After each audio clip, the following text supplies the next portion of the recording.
We're good to go. We're live. Excellent. Welcome everyone to the inaugural Detroit MySec meetup.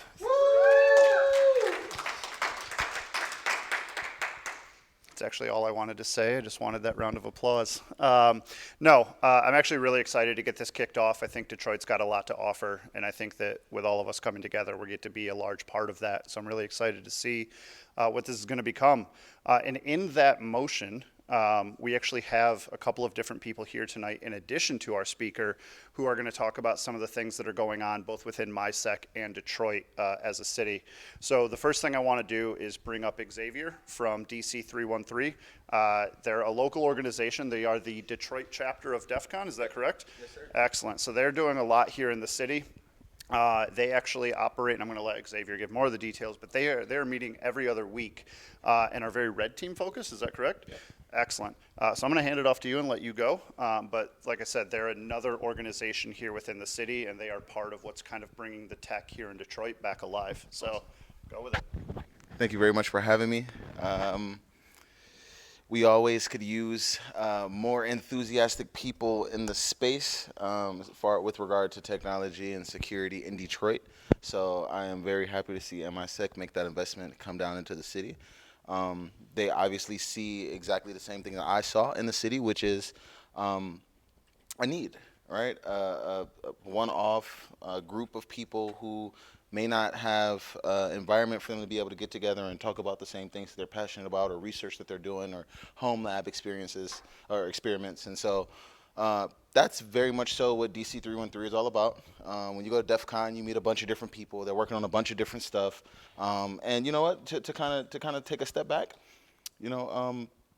we aren't just red team focused. Actually, we started to do much more than even just security. Right? We have projects in the community that we're working towards doing, one of which being a garden, hacker space, a radio project where we give free Wi-Fi to neighborhood kids. So we'll be running a knock. We actually have some Faraday, a room that we want to turn into a Faraday cage to put some Internet of Things types of things into some weird situations. And so basically the idea is to have a safe space and opportunity to be able to meet people that may be working on things that you want to learn about, like ad blocking, right? And shout out to AdBlock Plus, because they're in the house. And honestly, at the end of all of this, I just want everybody to have fun. I want everybody to enjoy their experience at MISEC. We're very happy to have you down here in Detroit. I'm hoping that we can get some mingling going. And yeah, I'll actually at this point I'll pass it off to Tibbz.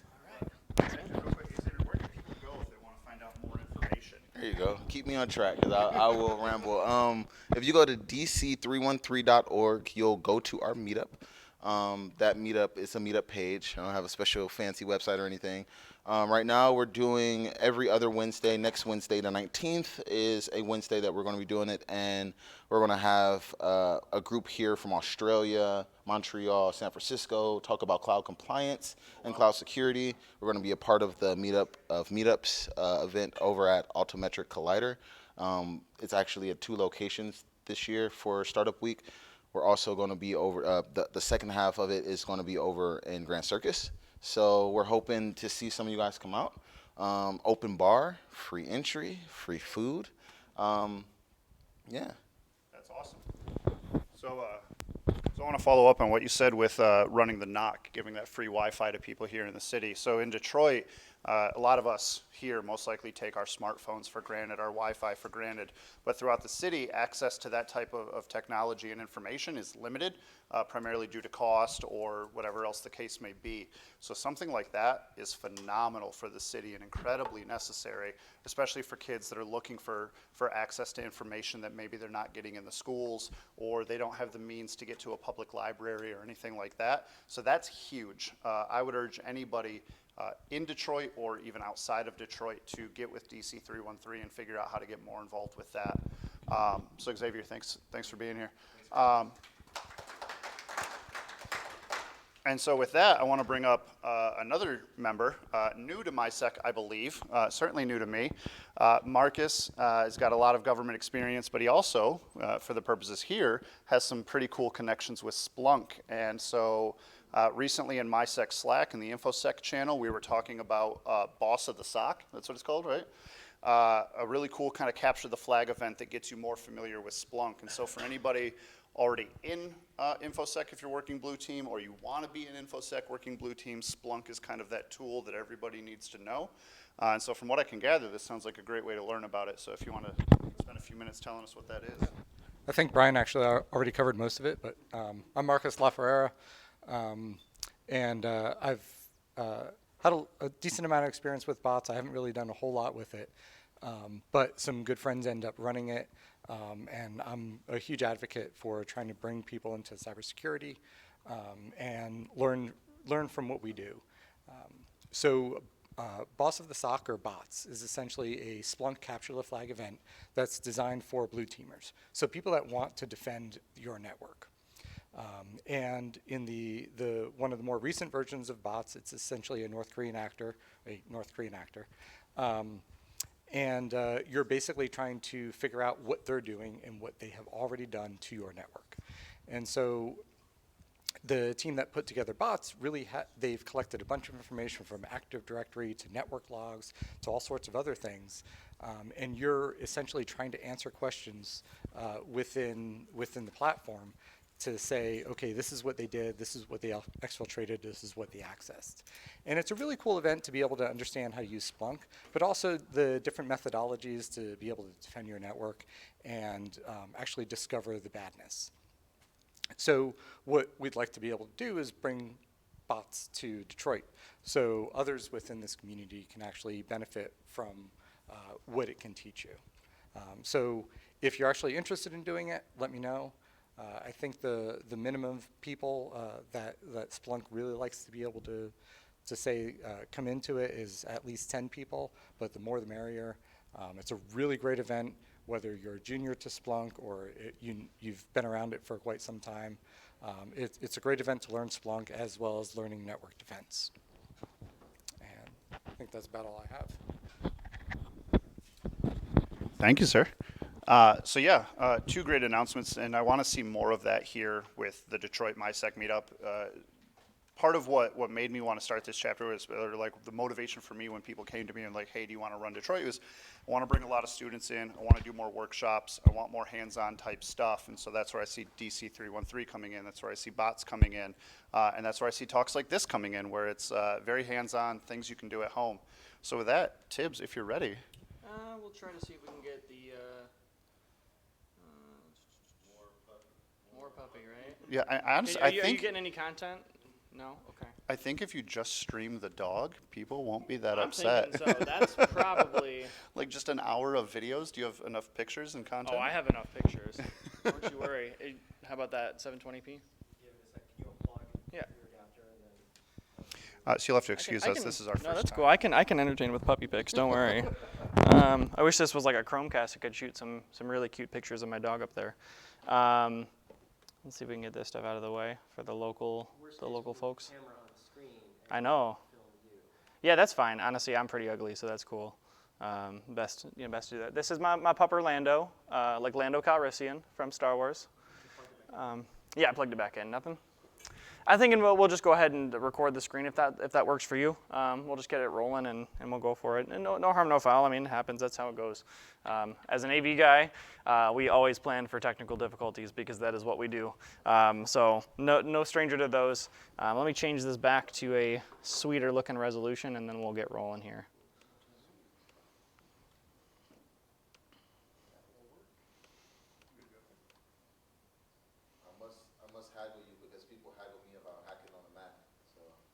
I have a Mac because it's just what was available.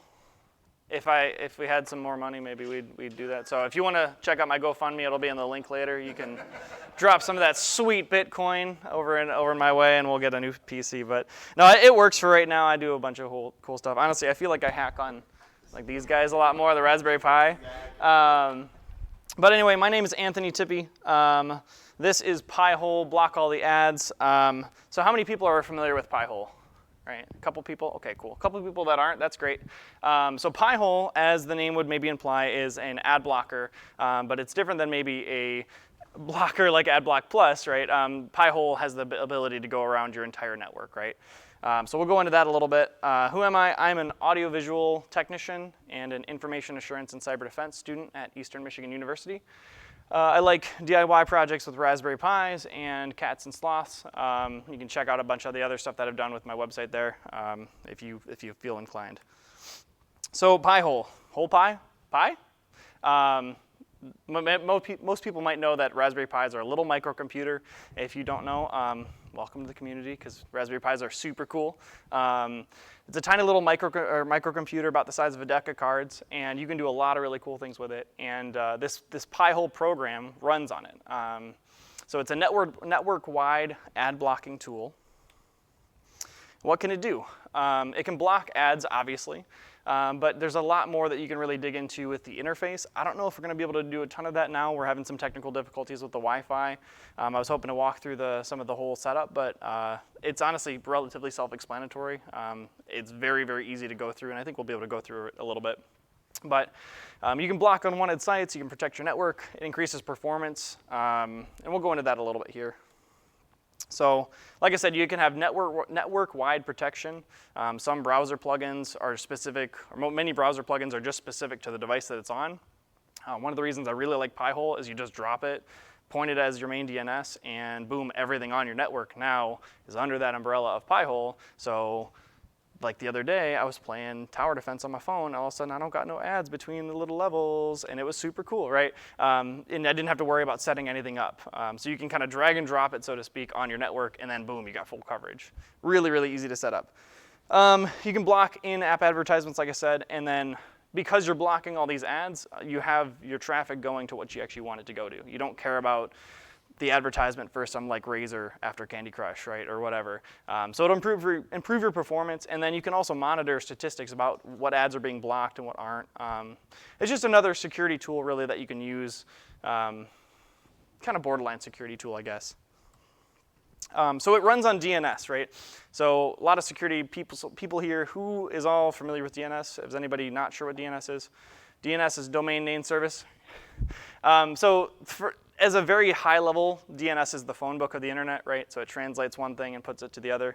And so this is a quick little, okay, bring me Google, and it goes through your firewall, and then the DNS server says, hey, go over there, and that's where you got to go, right?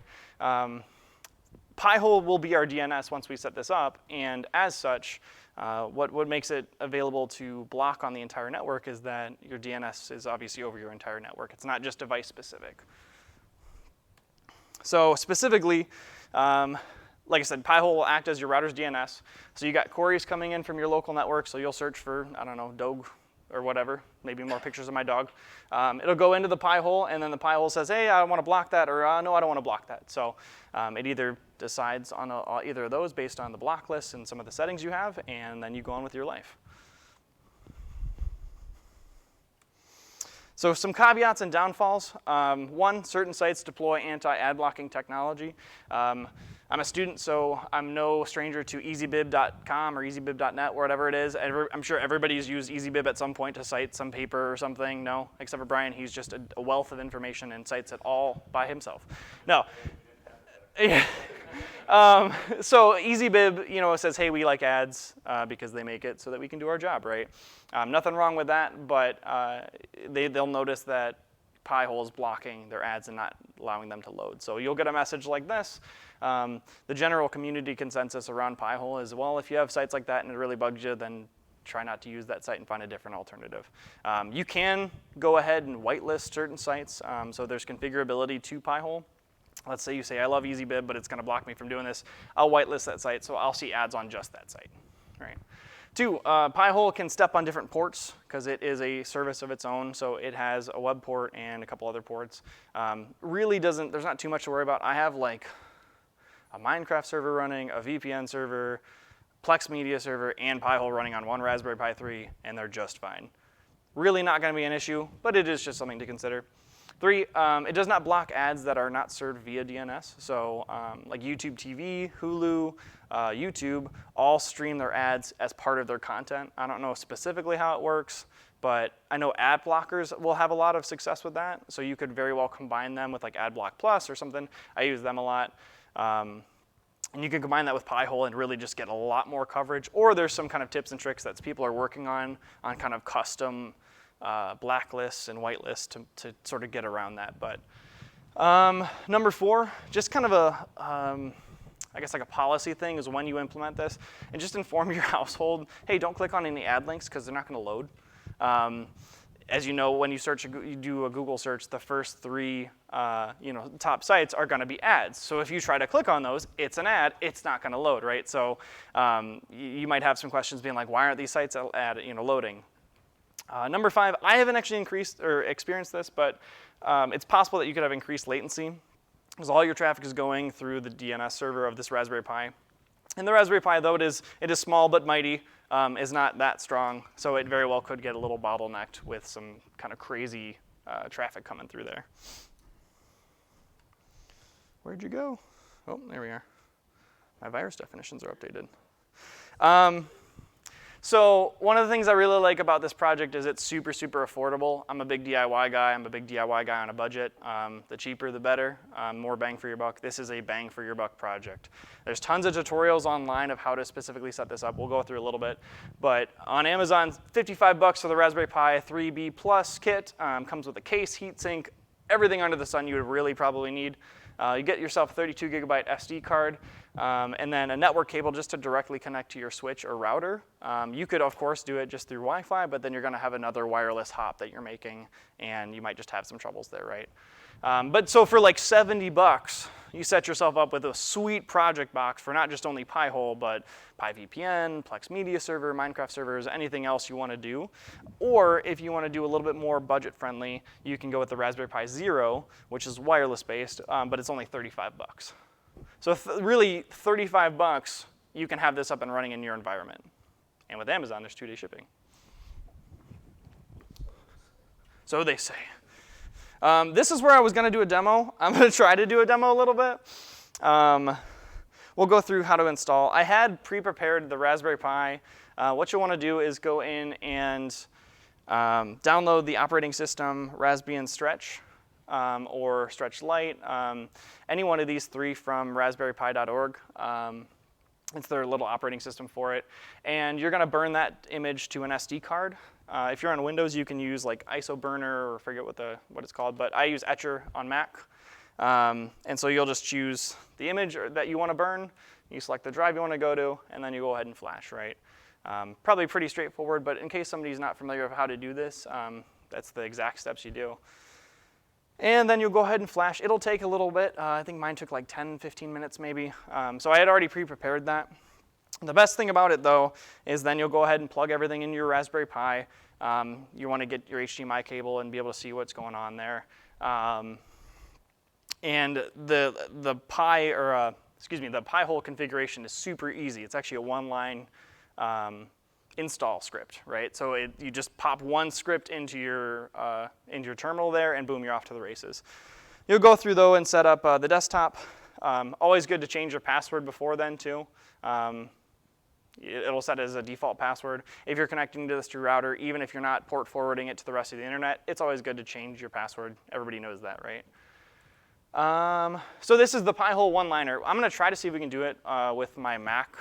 I have no idea. I haven't tried to do it, so we will see. But it might work.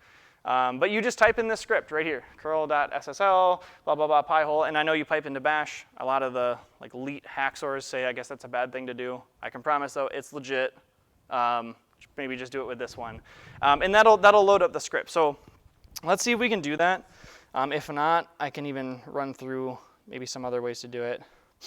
Pihole's also friendly with Docker and other different images as well. Oops.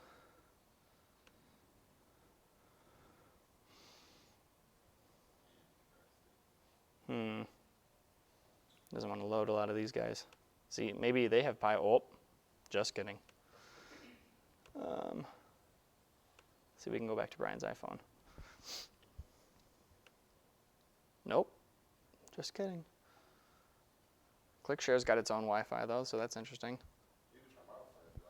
It's cool. I mean, we'll. Let's see. I was getting something through here. I don't know how, because it wasn't working before. Let's see. No. Nothing? I was hoping that we could go into it a little further, but that's all right. Let's go ahead and present this. We can try that really quick if you want, yeah. Thanks, man. Appreciate it. Which one is you? Are you iPhone? Cool, right on. Hey, you're good, man. 4E.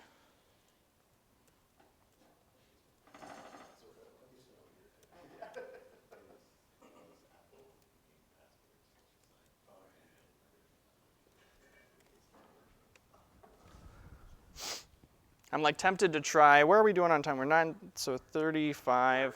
We got a little bit of time, so we got connection to that. Do we want to try to connect up the Raspberry Pi and see if we can get that working? I'm thinking we could, because we're just shooting at this at that. Do you guys mind waiting a minute? Because it'd be a lot cooler if we could go through and do it that way. Let's see. So we'll take our Raspberry Pi, like I said, we'll connect it up to everything that we needed to do.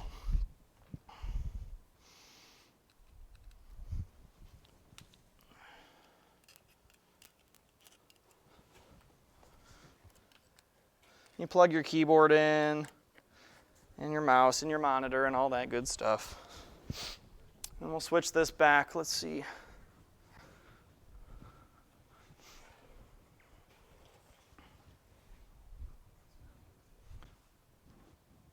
You got anything? I might have to.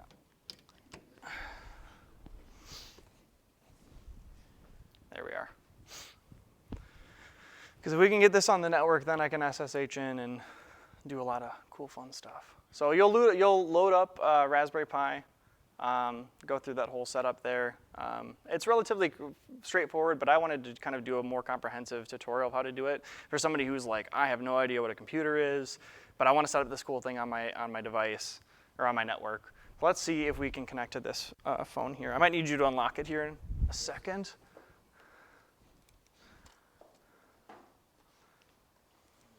As you're just taking PCAP captures, like, of everything I do. Sweet, thanks. All right, let's try this. Yeah, I hope so. If not, it's not a big deal. Oops.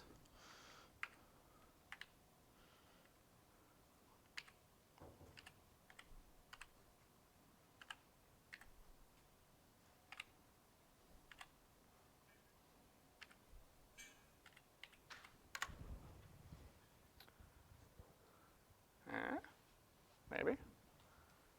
Hey, we might have something. I'll take it. All right, let's see if we can. Sweet. Oh,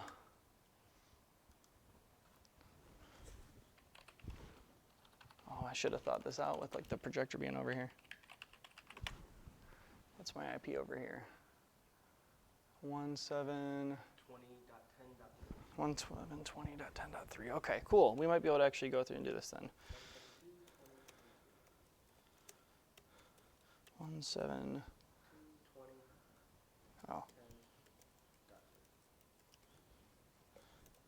Sweet. Okay. Gotta remember the password now.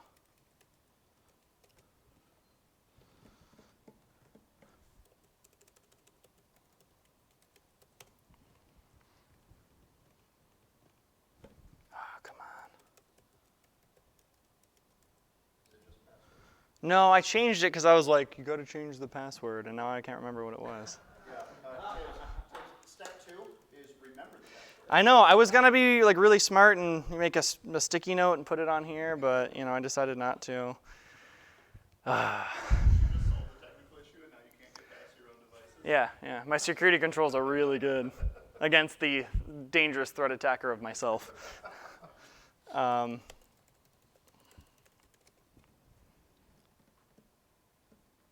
All right. Have you heard about this thing called a password manager?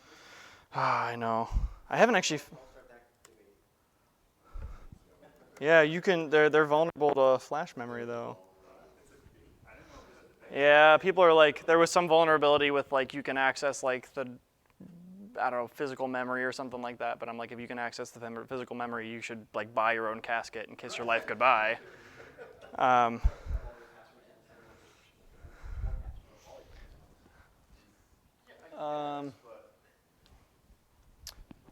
I want to change my password, or should we just? Let's just try to. We'll go ahead and go back here and see if we can get it to work this way. So we're on here. Let's go ahead and grab this little command here. Let's see if we can get this to work.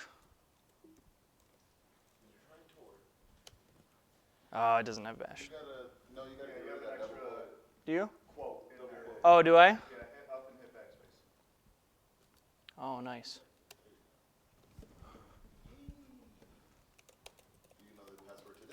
I think so. OS distribution not supported. Okay, dang. Well, I won't hold you up too much longer. We should be able to still do some of the more fun stuff. So you'll go through basically, I mean, it's relatively self-explanatory. You can go through and find a bunch of tutorials online of how to go through specifically, but it'll go through this whole setup prompt where it asks you, you know, do you want to make this a DHCP server and all that stuff, but it's relatively self-explanatory. It installs it for itself. You can block IPv6 ads, IPv4 ads, and then it'll give you an IP address when you're done and say, hey, this is your IP address, this is your password, don't forget your password, right? Ta-da!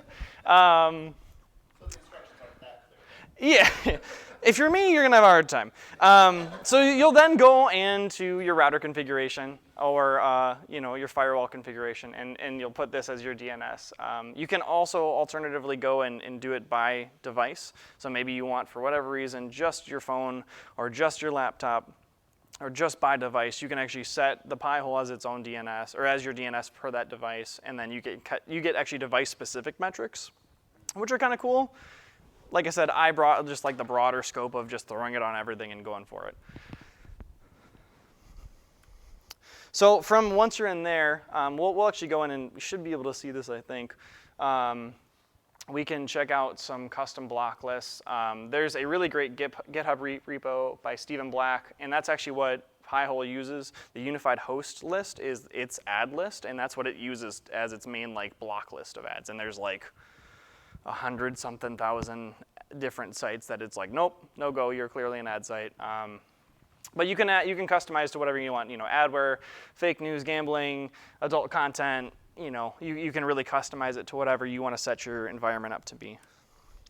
And lastly, like I said, one of the things I really like about it is there's a lot of extra overhead that you can use to do other services. Like I said, I have PyVPN set up on my own, so I can check in on my Pihole when I'm away, you know, and see where it's at if I'm just bored, I guess, during the day.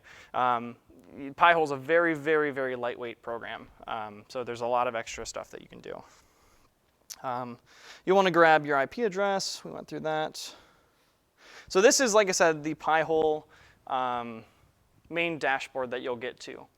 So it'll show you the temperature of the device it's running on, the load, memory usage, if it's active, and then it also shows you different clients over time and gives you these nice little graphs. And you know, the top one is just the total queries over time and the percentage blocked. When I first got mine up and running, yeah. What are those graphs? Don't shh. They're pie charts. They're pie charts. Please don't kick me out. It'll show, you know, the blocked versus cache, and these are different query types of IPv6, IPv4, all those different ones. But there's a lot more that you can go into and do. You can check the top domains of what's been searched, top block domains, which is kind of cool to see just where everything's coming from. And honestly, just it's kind of an interesting factor. Top clients are being used. Mine's pretty boring because it's really just like me and like my wife at home. There's not too much going on there as far as like traffic, but you get some cool data out of it. It'll show you a query log, and all of this is very, very user-friendly and customizable. You can generate reports, and you could say, hey, I want to know what happened from March 1st of 2018 to the current date, and it'll take 5 minutes or something to render, and then it'll go, here you go. This is what happened. So it'll show, you know, these were blocked, this was passed through, right? And you can kind of see all the work it's doing if you're interested. Like I said, you can go through exact blocking, and alternatively, you can go through exact site whitelisting too, in the whitelist section, and you can configure that and add that all from within the GUI. You can, wildcard, regex, all this good stuff. Can you go back one slide real quick? Yeah. Here, where it says the domain and the client, can you explain that a little bit? Does one of them specify where the ad is being served from, and one of them specify the page that you were on when that ad was served? So as far as I understand, it's just it'll show you blacklist versus whitelist. So the ones that got, obviously the green ones are the ones that got passed through, and then the red ones are the ones that got stopped. I'm not sure specifically on the details of the different columns. So the client will be like the actual person that visited that domain, right? So Audrey.local is the local client. Yep. And Madeline.net is the actual domain that was blocked from that client. Yeah, and like I said, one of the biggest things I like is just it's very easy to install and it's very user friendly. Even here, pretty technical kind of area of Pihole, you can just add like whitelist or blacklist things just by pushing a button. You don't even have to go back there, copy this. You can just push that button and it'll go, okay, cool, you're good. The people who designed it did a really, really great job. There's an option to donate to them if you guys so feel inclined to do. I'd highly recommend it. They did a phenomenal job, in my opinion, on this tool. So just kind of an example, it's not super impressive. I wasn't able to get quite as much as I wanted, but this is an example before, right? So you can see some ads at the top. And then after, they just don't show up at all, right? So it'll make a lot of your searching a lot cleaner. You maybe don't notice it at first, but there are certain things that I've noticed are really, really nice. For example, when I'm playing like app games, like I said, I was playing tower defense and zipping through levels because I wasn't having to wait 15 seconds or whatever, when you're going through it. So when you say like that you don't have to wait those seconds, so here the space on the page is still taken up where the ad was. When you're playing a game, do you just stare at a blank screen? it depends on the game. I think some of the more advanced and like maybe Candy Crush, it'll just show a black screen. But honestly, I'm preferable to just seeing a black screen instead of something else that I don't care about. The one game that I was playing, I think, was like more of an indie game, so it literally was just like, oh, no ad, no problem, and just went on to the next thing, which was super, super fun to play. Maybe?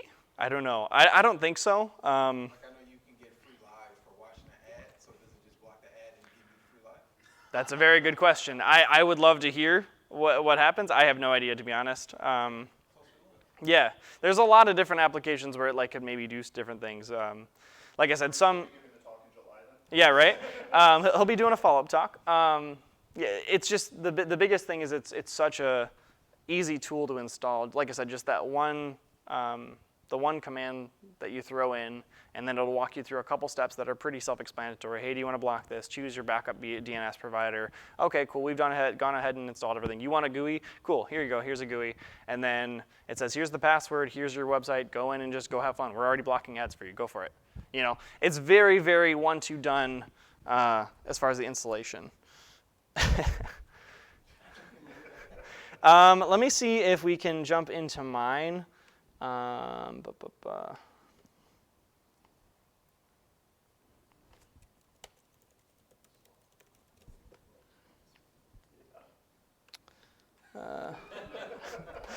It seems like I have a problem with passwords.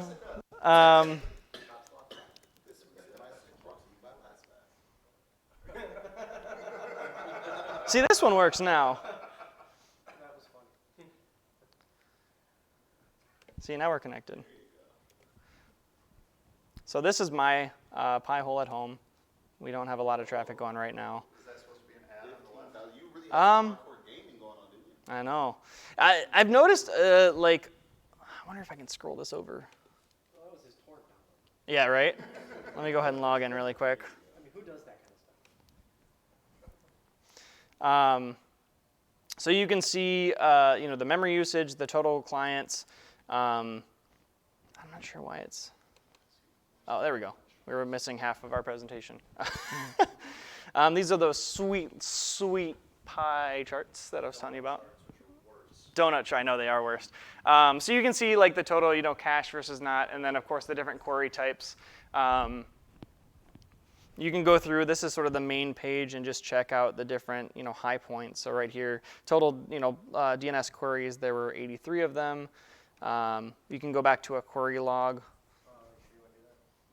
Right? So a bunch of different stuff, and then it goes back, and you can customize it, to all. You can search. You can go to the whitelist and blacklist and all that. You can go into your network settings.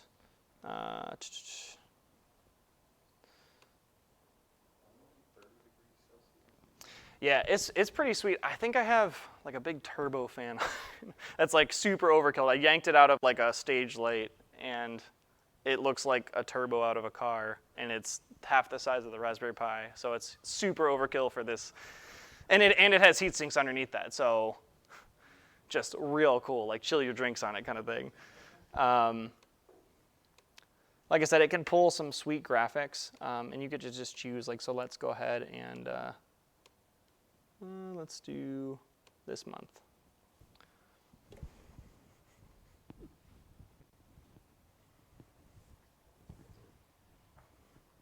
Actually, it'll do last month, it looks like. So it'll take a minute to generate. Does anybody have any questions in the meantime while it's kind of loading that? Yeah. So, What kind of bottlenecks have you run into? How many devices are you willing to work with? I have 2 kids and a wife. I have 20 plus devices. gotcha. I think it should be fine. You'd really have to try to get the bottleneck. I mean, I can only speak to like my laptop, my wife's laptop, and then our 2 phones, and then when we have friends over. But at the same time, this is a widely deployed service, and I've seen people, use it from like my situation to people maybe of your situation where there's a lot more people using the network. It just might probably use the Pi more, I think is what it would come down to. I think you really have to try though to get it to slow down excessively. I'm talking maybe 40 devices at one time or something, which you never know, right? You loaded this on a VM and just. I haven't. No, yeah, I haven't. So, does it? Yeah, that's actually, I've done it on a Raspberry Pi and I have a VM. Oh, cool. Gotcha. Yeah, right. I know Docker it works fine on, and a bunch of other instances. So, What do they call it, Docker hole? I probably, yeah, I think so. I don't know. But yeah, so you can get a bunch of really interesting data about it. There was one point where, for whatever reason, I was wanting to look into it, and I never did. So probably got compromised. I don't know. But there was like one big spike where it just shot up for one day, and I was like, that's concerning. That's fine, Does it support DNS over HTTPS? DNS over what? HTTPS. I don't know. Yes. Yes? Okay, gotcha. I did DNSSEC, and I believe the latest versions, I know there was a request for it, supports the DNS over HTTPS as well. Mm-hmm. Yeah. So yeah. Well, you could do it upstream, too, so it does support querying over DNSSEC. And then for the downstream, I believe it just has a self-signed. I don't know if it has an option for not self-signed. But I believe it is in their spec. Is it just DNSSEC or like actual Both. DNS query? They got both on there. They'll support DNSSEC and DNS over HTTPS. Mm-hmm. I'm almost positive we've got it integrated in both now. I haven't tried it in a little while. Mm-hmm. Yeah, one of the things I also like is, they're consistently updating it. There's a really great team of people who are working on this, and I think they just do it kind of as a hobby. I don't know if this is, they're making any money except for maybe what people donate, but it's a really, really solid piece of Yeah, I put together kit. a review of it on my YouTube channel about a year ago. Mm-hmm. It's gone really well. I wanted to address it. Really added so much, just like you said, the Yeah. past. Anytime there's a new feature, you're like, hey, it's Right. Yeah, well, and they'll tell you, hey, it's, do you want to upgrade? yeah, Whatever it's that not happens. so, Yeah. So, I think this just went to sleep. sleep. Yeah. Oh, this went to sleep. Well, I think you have to manually say yes to the updates, but it's not. You don't have to reinstall it when there's new version. Yeah. It's pretty easy to, really anything that you do is fairly easy to do. Experiment I haven't tried, but I want to try is you familiar with zero tier? Yeah. I want to load zero tier on a VM with this, so then anywhere I go with my laptop, I can use zero tier on my laptop and DNS query from my home without having to VPN. So no matter what network I'm on. Gotcha. Yeah. I think you were asking about that too. So, yeah. But that's basically all there is to it. It's the best thing I can recommend is, if you're interested, go install it. If you have a Raspberry Pi laying around, just try it out. I I tried it on a whim, expecting it'd be another Raspberry Pi project that takes a couple hours. And then I was watching the tutorial, and I was like, oh, you just copy that. And so I copied it, and literally 10 minutes later, I was like, it's working. Like, this is great. It's very, very stable. I haven't had it crash on me. Yeah. As far as privacy concerns, then do you have to like let anyone know who might use your network that like all your traffic is being logged, like the neighborhood kids or my neighbors? My network, you're being logged. Yeah, if you're on my network, you're being logged. Yeah, I'm not a business. I'm not making any money, off any of their data or anything. I guess I could be. I don't know. Is there any legal requirement to like tell people using your Wi-Fi that it's I don't believe so. Since it's your, Yeah, right. The NSA comes in and does whatever they want, so I think it's fine. Yeah. Right. Yeah, they already have a copy of it, so. Oh. So, like, do you put this before your firewall or after your firewall? That was a question I had. So I was like, how does it, in the chain of things, like how does it go? And adding the VPN to it, yeah. Yeah. So the question was, where in the chain of your signal path does this fall? It doesn't necessarily go in like a chain. Like I assumed it was sort of like, it goes to your router and then it goes out of this and then it goes out. What it does is that this acts as your DNS, so all your stuff gets sent to this. So I guess this, the Pihole would be in between your router and your devices, right? Inside the firewall, yep. So because it sends it to there and it says, hey, do I want to clear it or do I not want to clear it? And then it shoots out to the rest of where it needs to go. like if you're sending out a request from a laptop, it would first hit Pihole and then your VPN, or Pihole then router and then Yeah. Yeah, right. And it's a split. Your router's still going to handle the actual traffic, but just the DNS query is going to be delegated over to the Pihole. Right. As far as like using it with a VPN, I, for this talk, wanted to set up the VPN, and I just set up Pi VPN really, really quickly. It doesn't seem to be stepping on it. I don't know specifically like the details of like where it is in the order. Zero tier is also awesome. Yeah, I know you were talking about zero tier, so I think you guys got to have a conversation because it sounds like you were right on it. Oh, have you? Okay, cool, yeah. Because he had asked me, he was like, what do you think about zero tier? And I was like, I have no idea, to be honest. It just works. It's good.